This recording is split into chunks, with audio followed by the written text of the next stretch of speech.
Gracias, bro. Bueno, buenos días a todos. Me da gusto poder verlos. A la mayoría, si pueden prender su cámara, bueno, estaría mucho mejor. Si no, pues está bien. Es hoy una parte que, bueno, es un tema más bien que se me hace muy interesante y es justamente las promesas hacia Dios, ¿no? Hoy nos vamos a enfocar un poco en el libro, en el libro de Segunda de Crónicas, en capítulos 6 y 7, más en el 7, ¿vale? Para que lo vayan apartando y lo vayan viendo, ¿ok? Pero esto se me hizo muy, muy especial porque aquí estamos hablando, si me acompañan, en Segunda de Crónicas, capítulo 7, versículo 11, por favor.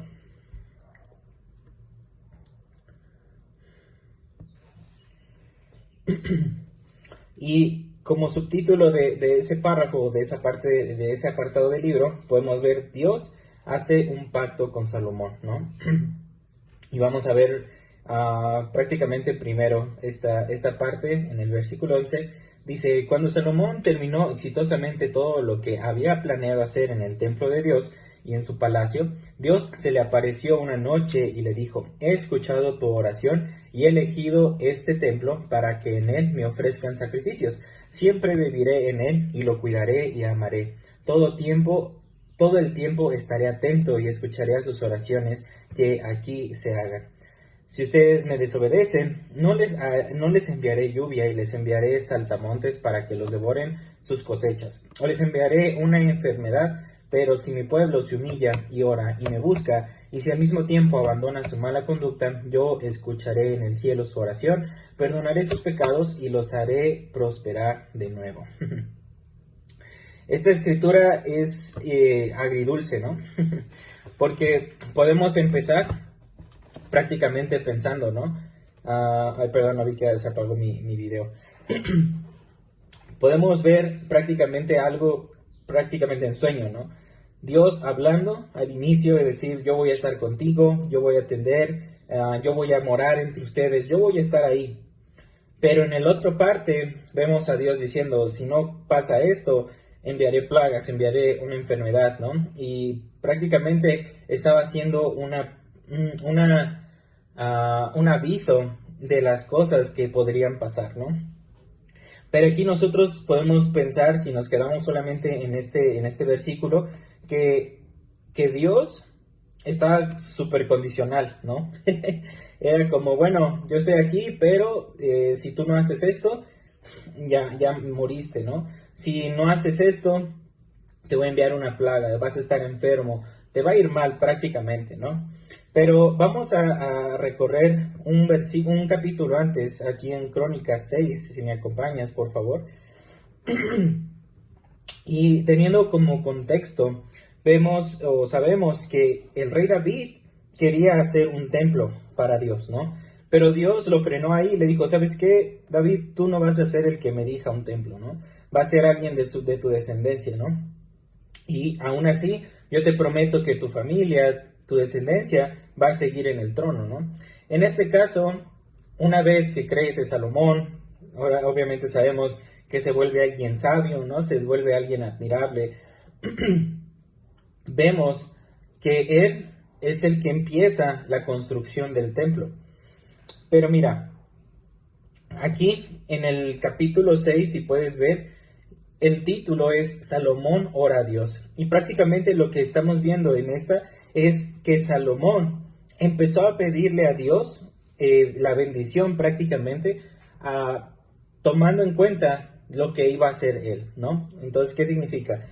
Salomón estaba a punto de construir el templo, ¿no? Pero Salomón buscaba que Dios estuviera ahí, que el templo fuera también algo que agradara a Dios, algo que glorificara su nombre y que también diera gloria a Jerusalén, a Israel como pueblo en general, ¿no? Pero algo que estuvo pidiendo Salomón es que estuviera con él, ¿no? Y vamos a leer las partes primeras del capítulo y las últimas para entender un poco más en generalidad cómo es que Salomón estaba orando a Dios, ¿no? Salomón Entonces Salomón dijo en el versículo 1, Dios mío, tú siempre has vivido en la espesa nube que acompaña al santuario, pero ahora te he construido una casa para que vivas ahí para siempre. Luego el rey se dio la vuelta. Ay, perdón, se me saltó el capítulo. Luego el rey se dio la vuelta y miró a todo el pueblo de Israel que se había reunido y estaba de pie. Entonces los bendijo y exclamó, bendito sea el Dios de Israel, que ha cumplido lo que le prometió a mi padre, pues le dijo, desde que saqué de Egipto a mi pueblo, no he elegido ninguna ciudad de las tribus de Israel para que se construya en ella mi templo. Tampoco elegí a ningún hombre para que fuera gobernante de Israel, mi pueblo. Sin embargo, ahora he elegido a Jerusalén como mi lugar de residencia y te elegí a ti, David, para que gobiernes a mi pueblo Israel. Mi padre deseaba construir un templo para adorar a nuestro Dios. Entonces aquí Salomón empieza adorando a Dios, ¿no? Glorificando, exaltándolo porque había cumplido esa promesa. Pero después, aquí en el versículo 17, basado en esa premisa de que Dios es fiel, Salomón empieza también a decir, por eso, Dios nuestro, cumple las promesas que le hiciste a mi padre. Dios mío, ni el cielo ni la tierra son suficientes para ti, mucho menos esta casa que he construido. Pero de todos modos te pido que escuches mi oración. Cuida esta casa de día y de noche, pues tú mismo has dicho que vivirás en ella. Cuando estemos lejos de Jerusalén y oremos en dirección a tu templo, escucha desde el cielo nuestras oraciones y perdónanos. Si alguien perjudica a otra persona y delante del altar de este templo jura que no lo hizo, escucha desde el cielo y castígalo. Examínanos y castiga al que resulte culpable, pero deja libre al inocente, ¿no? Y prácticamente Salomón empieza a hacer todo esto, ¿no? Nos vamos a brincar hasta el versículo 36 para terminar porque es un poco largo el capítulo. Y dice, Dios mío, todos somos pecadores, y si tu pueblo llega a pecar contra ti, a lo mejor te vas a enojar tanto que lo entregarás a sus enemigos, y ellos se llevarán a tu pueblo a otro lugar lejano o cercano. Pero si allí donde estén prisioneros, tu pueblo se acerca a ti de nuevo, con toda sinceridad, atiéndelo. Si reconoce que ha pecado y actuado mal, y te lo dice, óyelo. Si tu pueblo ora a ti y te ruega, mirando hacia este país que le diste a sus antepasados, hacia esta ciudad de Jerusalén y hasta ese templo, escucha desde los cielos sus oraciones y ruegos, y ayúdalo. Perdónale a tu pueblo todos los pecados que hayan cometido contra ti. Dios mío, míranos y escucha las oraciones que hagan en este lugar. Y ahora, mi Dios, ven con el cofre de tu pacto, que es símbolo de tu poder, el templo donde vivirás para siempre. Tus sacerdotes, Dios mío, llevarán tu salvación a todos. Los que siempre te obedecen gozarán de prosperidad. Dios mío, no niegues tu apoyo al rey que has elegido. Acuérdate de la obediencia de David, tu servidor. Esta oración se me hace muy profunda, ¿no? Pero se me hace muy interesante, y esa es la parte del título de la clase del día de hoy, es un pacto con Dios. Podemos ver que, como les dije, ¿no? Empezamos leyendo el capítulo 7 y vimos la respuesta que Dios le dio a David, a este Salomón, diciéndole, ¿no? Bueno, yo voy a estar a ti, yo voy a perdonarlos, lo voy a escuchar, regresen a mí, arrepiéntanse, oren, dejen atrás todo lo que no me agrada, está bien. Pero si no lo hacen, serán castigados, ¿no? Serán malditos, prácticamente estarán enfermos, tendrán una maldición encima. Y como lo habíamos visto, pensamos y vemos eso en Dios y es como, wow, qué condicionante Dios, ¿no? Es el pueblo de Israel, ¿no? O sea, todo tendría que ser lo mejor porque es para su pueblo. Pero vemos antes que Salomón fue el que puso estas premisas. Salomón, por medio de la oración que realizó, puso los beneficios y también por decirlo así, las responsabilidades y obligaciones y tanto derechos, en cierta manera, del pueblo de Israel y de Dios con respecto hacia las circunstancias que iba a ser, ¿no? Y aquí Salomón estaba ofreciéndole ya, ¿no? Como le habíamos hablado, Salomón estaba construyendo el templo, quería que fuera para la gloria de Dios, para la gloria de Israel, pero también estaba pidiendo que su presencia estuviera ahí, ¿no? Dios lo había acompañado por medio del tabernáculo, por la nube que los guiaba, ¿no? De día y de noche los protegía, los guiaba, les iluminaba, les daba calor, les daba sombra, prácticamente les cuidaba todo, todo, todo. Y una vez llegando acá, una vez construido el templo, ahí es donde Salomón le pide, ok, Dios, quédate con nosotros, quédate aquí, ayúdanos a ser los mejores prácticamente, ayúdanos que esta gloria sea manifestada a lo máximo. Pero te pido que tú nos cubras, nos protejas, nos bendigas con esto, ¿no? Y es interesante porque si te pones a analizar la escritura, Salomón sabía que conoce, más bien, como ser humano y como líder, conocía que el pueblo de Dios o cualquier pueblo siempre iba a hacer lo contrario de lo que Dios le había pedido, ¿no? Incluso cualquier persona tiende a hacer lo contrario de lo que va a la ley, ¿no? Porque va de acuerdo a la naturaleza, depende de cómo se siente, etcétera, ¿no? Y por eso aquí Salomón, muy sabio de hecho, por eso le decía a Dios, ¿no? Como, Dios, si pecamos, si te abandonamos, si hacemos algo contra ti, y nosotros nos olvidamos de eso, si nosotros oramos, si nos arrepentimos, por favor escúchanos, ¿no? No te alejes de nosotros, no apartes tu oído, ¿no? Ayúdanos a estar cerca de ti, pero no nos niegues ese acceso a ti. Y eso, traducido a hoy en día, podemos asemejarnos mucho a Salomón, porque quiero que recuerdes cuáles de tus oraciones las has visto, y quiero que seas sincero contigo, ¿no? ¿Cuáles de tus oraciones las has hecho prácticamente estratégicamente con Dios, ¿no? Bueno, yo le voy a decir esto, me voy a comprometer a esto para poder obtener esto, ¿no? Yo, particularmente, yo lo he hecho, ¿no? Y yo quiero compartirte una de esas veces, ¿no? Yo me acuerdo cuando era adolescente, mucho más adolescente, hablando como 13, 14 años, ¿no? Y en mi corazón había un orgullo muy fuerte, ¿no? Yo no sabía que era orgullo, no era arrogancia, pero Dios me lo fue mostrando, ¿no? Pero en mi mente yo estaba, Dios, pero yo nunca he pecado, ¿no? Veía esta parte de las personas, yo estaba en otra iglesia completamente ajena a la ICI. Entonces yo estaba ahí viendo a todos, ¿no? Como dolidos por su pecado, ¿no? Muchos tristes, muchos desesperados, ¿no? Porque también buscaban una solución, algo, ¿no? Pero veía que al final de esos servicios, esas personas salían con una esperanza, salían diferentes, salían descargados, ¿no? Yo tenía lo mío, y en mi caso era como en mi situación con mis padres, ¿no? Que pues estaba atravesando esa separación entre ellos, y para mí era muy difícil, ¿no? Es lidiar con esa parte, pero delante de Dios yo encontré un refugio muy grande y muy fuerte, que me ayudó prácticamente, o me ha ayudado toda mi vida, ¿no? Pero a la fecha... Bueno, a esa fecha, yo decía, bueno, Dios, yo te oro que me perdones y esto, y digo, sí he pecado, lo sé, no tenía este raciocinio o igualdad acerca del pecado, pero decía, Dios, pues solamente le he mentido a mi mamá, me he robado el cambio de las tortillas para ir a jugar o comprarme un dulce, no sé, y yo decía, Dios, pero... ¿De qué me tengo que arrepentir o qué tengo que cambiar, ¿no? O sea, tengo que cambiar estas cosas, lo sé, pero ¿de qué me has perdonado, Dios, no? Yo en mi ignorancia, ¿no? En mi completa incredulidad, decía eso a Dios, ¿no? Le decía, Dios, pero ¿de qué me has perdonado, no? ¿Qué es esto?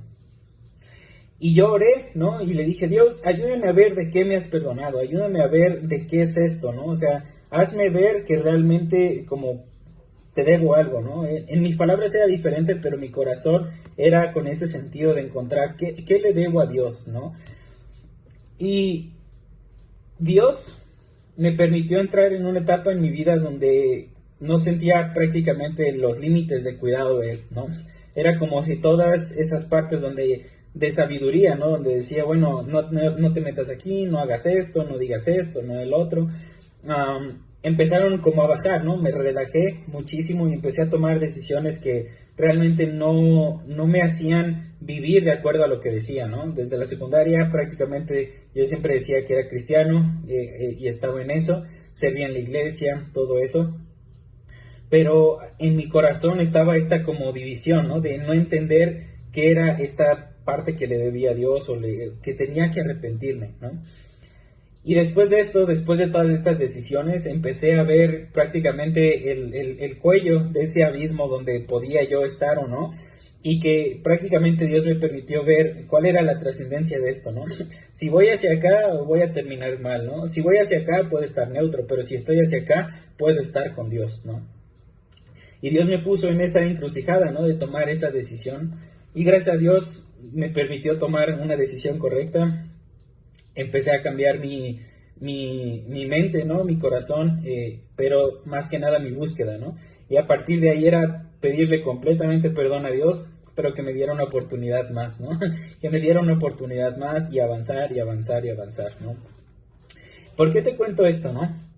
Porque en una de estas partes yo le decía a Dios, por favor, si me perdonas de esto, si me limpias, ¿no? de este pecado, si ya no me dejas estar ahí, te prometo que te voy a servir, ¿no? Te prometo que te voy a ser fiel ante esto, ¿no? Y pasaban cosas, ¿no? Y llegaban otras circunstancias donde mi fe y mi conducta, mi integridad se ponía a prueba, ¿no? Y ahí iba yo y era como, bueno, ¿qué tanto es tantito, no? Y otra vez caía en lo mismo, ¿no? Y a partir de ahí la conciencia empezaba todo el tiempo, ¿no? Todo el tiempo a hacerme vueltas, ¿no? Y veía que conforme no cumplía esas promesas con Dios, prácticamente las cosas iban cambiando, ¿no? ¿Y qué cosas eran las que iban cambiando? Yo en esos momentos, en esa separación que estaba viviendo con mis padres, pues existe mucha soledad, ¿no? Mi mamá trabajaba todo el día, mi papá no estaba, entonces yo estaba en cierta manera a cargo, ¿no? de mí. Y era difícil, ¿no? Por esta soledad, ¿no? Y tenía amigos de la escuela con los que me llevaba, pero no compartían lo mismo, ¿no? O sea, no era como hablar de Dios o hablar de la Biblia o cosas así, ¿no? Era hablar como de conversaciones de secundaria, ¿no? Prácticamente. Y muy pocas veces eso incluye a Dios, ¿no? Entonces, yo buscaba todo ese cambio. Pero cuando encontré a Dios, encontraba protección, me sentía feliz, me sentía muy diferente, ¿no? Pero veía que cada vez que no cumplía una promesa que le hacía a Dios, me empezaba a sentir otra vez solo. Me empezaba a sentir otra vez desesperado, ¿no? En el sentido de no tenía una referencia, ¿no? Hacia dónde voy. Pero también me provocaba mucha vergüenza. Y lo que me hacía pensar es como, no, ¿por qué me voy a acercar a Dios si estoy así, ¿no? Y entraba en ese pensamiento de, no soy digno de Dios, ¿por qué me voy a acercar de nuevo a Él? De seguro si me acerco de nuevo me va a destruir o me va a hacer algo, ¿no? Y todos esos conflictos eran los que empezaban y empezaban, ¿no? Hasta que recordaba, ¿no? Que pues Dios es amor y regresaba prácticamente pidiéndole perdón, decía, perdóname Dios, ¿no? Perdóname, ayúdame a cambiar, ayúdame a esto. Y sentía de nuevo su presencia, ¿no? Sentía ese gozo, sentía esa paz, sentía esa tranquilidad que venía de Él, incluso el respaldo ¿no?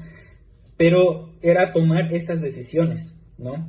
Y que, no sé si, bueno, les comparto esto porque eso tuvo una trascendencia en mi vida, en el sentido de que cuando toqué fondo, en el sentido que ya no podía más con ese pecado que tenía porque me sentía así como, ¿qué hago?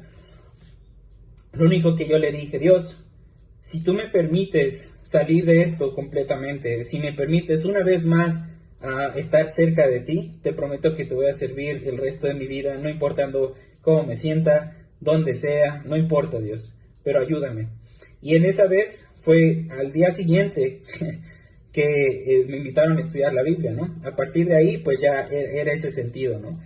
Y yo vi ahí la promesa de Dios cumplida, pero también ahí es donde entendí la gran magnitud de las promesas o el impacto que tienen las promesas con nosotros, ¿no?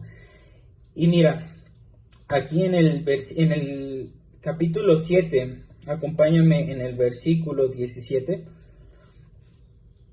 Y dice, en cuanto a ti, Salomón, si te comportas bien y me obedeces en todo, Israel siempre tendrá como rey un descendiente tuyo. Así también se lo prometí a tu padre, compórtate como él lo hizo. Pero si tú no me obedeces, sino que sirves y adoras a otros dioses, entonces expulsaré a Israel de la tierra que le he dado, abandonaré el templo que había elegido para que me adorara, y todas las naciones se burlarán de tu pueblo. Este templo no será más que un montón de ruinas, y todos los que pasen junto a él se asombrarán y se burlarán diciendo, ¿por qué Dios ha hecho esto con Israel y con este templo? Y se les contestará, porque Israel abandonó a su Dios, quien lo había sacado de Egipto. Su pueblo adoró y obedeció a otros dioses, por eso Dios ha traído todo este mal sobre ellos. Wow, esta escritura es muy fuerte para mí, por lo que les acabo de comentar, por las cosas que hemos vivido, ¿no? Entonces, ¿cuál es el aprendizaje que les quiero compartir el día de hoy? No es recordar que Dios es tirano, ¿no? No es recordar que Dios es malvado, que es malo, que es egoísta, porque Dios no es eso. Es recordar, número uno, que tus palabras en la oración son tan importantes que de ahí depende tu vida. Entonces, ahorita que estamos teniendo los tiempos de oración, recordar que las palabras que nosotros oramos a Dios son tan especiales porque nosotros tenemos la apertura hacia Dios, pero también de nosotros viene lo que pedimos y también lo que nosotros podemos ofrecer, ¿no? Hacia Dios. Pero tengamos esa premura o esa sabiduría en nuestra mente y en nuestro corazón de lo que oramos a Dios tiene algo muy, muy especial, porque de ahí dependen todas estas cosas. Número 2, cuando hagas una promesa a Dios, no te tardes en cumplirla. Todo lo que tú le prometas a Dios por desesperación, por emoción, por cualquier cosa que tú estés atravesando, Dios, a pesar de eso, te lo va a pedir porque es algo que tú diste como palabra. Lo increíble aquí es que Dios es bondadoso, Dios es bueno, pero eso no quita que sea una promesa que nosotros dejamos ahí en la mesa, ¿no? Y número 3, es que si tú pones todo tu corazón en cumplirlo, vas a ver la más grande bendición que hayas puesto o vivido, ¿no? Y quiero terminar aquí con una escritura en Eclesiastés 5, que justamente habla algo parecido, ¿no? Y que es como una lección para todos, realmente, poder entender esta escritura, pero también ahora entender el contexto, ¿no? Porque dice en Eclesiastés 5, versículo 1, y como subtítulo dice, hay que cumplir las promesas. Y dice aquí en el versículo 1, cuando vayas a la casa de Dios, cuida tus pasos y acércate a escuchar en vez de ofrecer sacrificio de necios, que ni conciencia tienen de que hacen el mal. No te apresures ni con la boca ni con el corazón a hacer promesas delante de Dios. Él está en el cielo y tú estás en la tierra. Mide pues tus palabras. De las muchas ocupaciones brotan los sueños y de las muchas palabras las tonterías. Cuando hagas una promesa a Dios, no tardes en cumplirla, porque a Dios no le agradan los necios. Cumple tus promesas. Es mejor no hacer promesas que hacerlas y no cumplirlas. No permitas que tu boca te haga pecar, ni digas luego ante el mensajero del templo que lo hiciste sin querer, porque ha de enojarse Dios por lo que dices y destruir el fruto de tu trabajo. En medio de tantos sueños de vanidad y de palabrerías, muestra temor a Dios. Esta es una gran lección acerca de esto, ¿no? Porque podemos ver a un Salomón emocionado, impetuoso, animado por el templo, ¿no? En Crónicas. Pero aquí en Eclesiastés ya había pasado por mucho. Prácticamente era una de sus cartas finales que estaba escribiendo Salomón. Pero Salomón, como vemos y entendemos en la historia, se empezó a desviar por muchas partes, ¿no? Por otros ídolos, riquezas, mujeres, todas esas cosas empezaron a desviar su corazón. Pero la promesa que él puso delante de Dios, estaba ahí presente, porque la responsabilidad que él tomó para beneficio a todo el pueblo, también tenía un impacto negativo para todo el pueblo.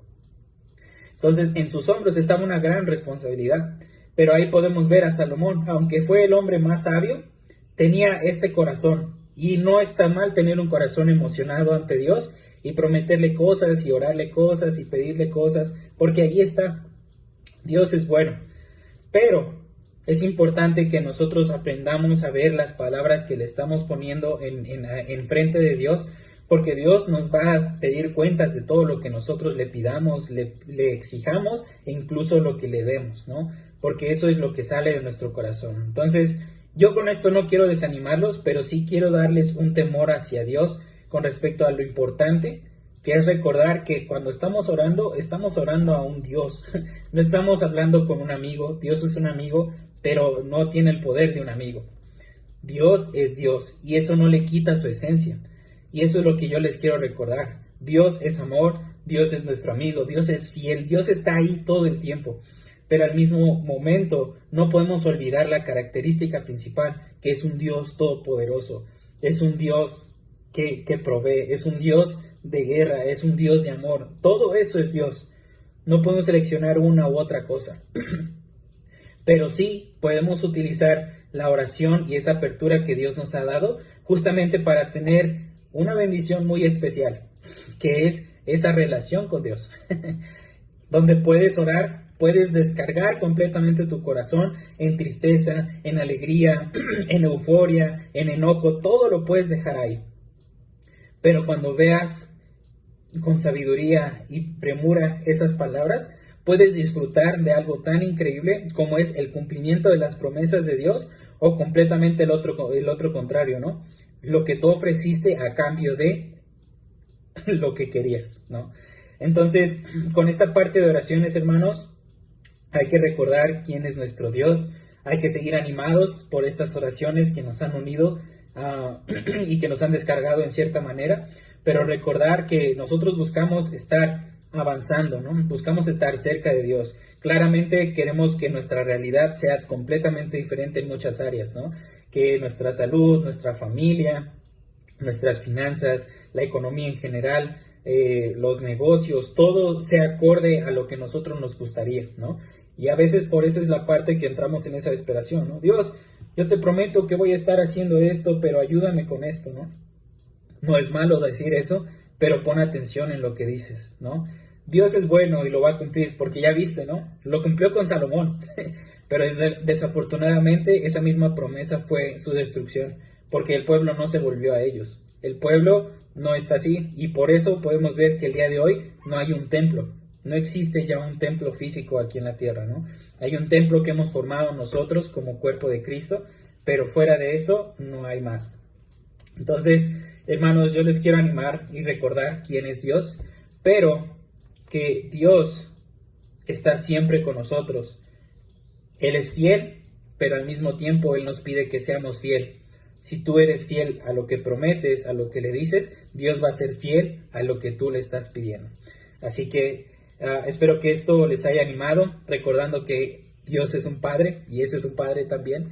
Entonces, que sea un domingo increíble, los quiero mucho y también que a Dios sea la gloria.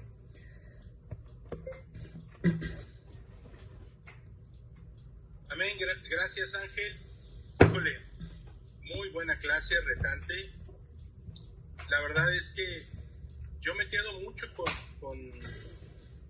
con esa parte de que